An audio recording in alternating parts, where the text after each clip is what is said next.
জলাবদ্ধতায় এখনো ডুবে আছে রোপা আমনের ক্ষেত। 1 মাসেরও বেশি সময় ধরে চাঁদপুর সেচ প্রকল্পের সদর, ফরিদগঞ্জ, হাইমচর ও রায়পুরের বিস্তীর্ণ এলাকার ফসলি জমির এমন দশা। ক্ষতিগ্রস্ত কৃষক ও প্রান্তিক চাষিরা নতুন করে ঘুরে দাঁড়ানোর চেষ্টায়, নতুন করে বীজ বপনের আশায় তারা। 2 একর জমি আছে, 22 আর 23 লাগাইছি, এখন সব মারিয়েছে। কৃষকের সব জমি শেষ, মানে কি করবো, জ্বালা নাই, কিছু নেই, মানে সব চলে গেছে। ধন্যবাদ রুশি, ধন্যবাদ শেষ।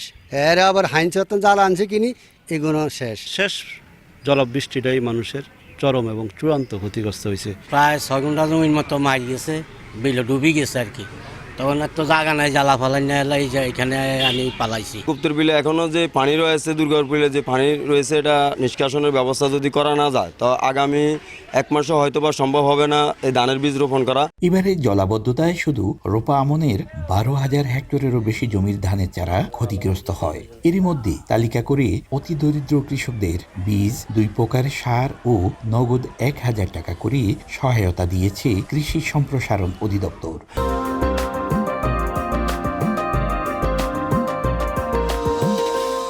পিস্তলা করে পরবর্তীতে আমাদের যে রোপা আমন দেরি হলেও কাঙ্ক্ষিত ফল আমরা পাবো। প্রতি 1 বিঘা করে 10,000 কৃষককে দেওয়া হচ্ছে, তাতে 5 কেজি বীজ, 10 কেজি ডিএপি, 10 কেজি এমওপি দেওয়া হচ্ছে এবং নগদ সহায়তা হিসাবে 1,000 টাকা করে দেওয়া হচ্ছে, যাতে পরবর্তীতে তারা লাগানোর পর পরিচর্যা করতে পারে। চাঁদপুর ও লক্ষ্মীপুর জেলার 6টি উপজেলার 54,000 হেক্টর জমি নিয়ে চাঁদপুর সেচ প্রকল্প।